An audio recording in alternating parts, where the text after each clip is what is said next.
بسم اللہ الرحمن الرحیم۔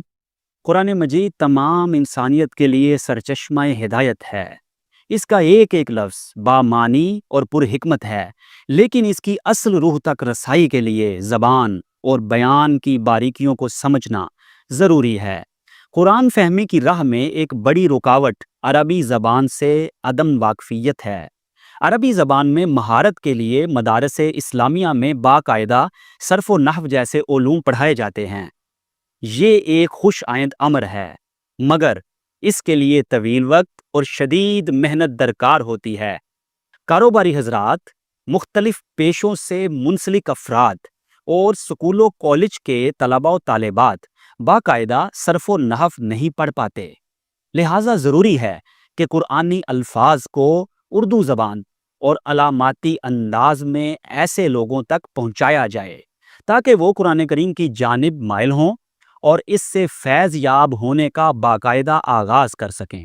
اسی مقصد کے تحت کچھ عرصہ قبل کلید ترجمہ قرآن حصہ اول مرتب کی گئی۔ اب کی بار متعدد احباب اور قارئین کے پرزور اصرار پر ایک اور کتاب کلید ترجمہ قرآن حصہ دوم تشریح و تطبیق آپ کے سامنے پیش کی جا رہی ہے۔ اس میں کلید ترجمہ قرآن حصہ اول میں مذکور فہارس اور علامتی قواعد کو اطلاقی اور تطبیقی انداز میں تحریر کیا گیا ہے۔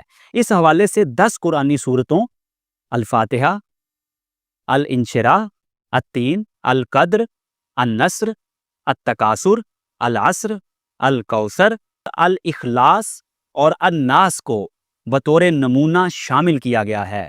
4 رنگوں کی مدد سے اردو میں مستعمل الفاظ، اردو الفاظ سے ملتے جلتے الفاظ، علامات پر مشتمل الفاظ اور غیر اردو الفاظ کی وضاحت کی گئی ہے۔ اس سے قاری کو جملے کی ساخت فوراً سمجھ میں آ جاتی ہے۔ اردو میں مستعمل الفاظ اور اردو الفاظ سے ملتے جلتے الفاظ کی نشاندہی کا مقصد یہ ہے کہ قارئین کو براہ راست قرآن کریم اور اردو زبان سے مطابقت اور ربط کا احساس ہو اور وہ رٹے اور مضبوط علمی پس منظر کے بغیر ترجمہ یاد رکھ سکیں۔ بذریعہ علامات، لفظی اور بامحاورہ ترجمے کی وضاحت کا مقصد یہ ہے کہ قرآن کریم کا ترجمہ زیادہ آسان اور فطری طور پر سمجھا جا سکے، اور جب وہ علامات کسی دوسرے مقام پر دوبارہ آئیں تو قارئین خود سے کافی حد تک ترجمہ کرنے کے قابل ہو جائیں۔ غیر اردو الفاظ کی نشاندہی اس لیے کی گئی ہے تاکہ قارئین ایسے الفاظ پر زیادہ توجہ دیں اور انہیں ازپر کریں۔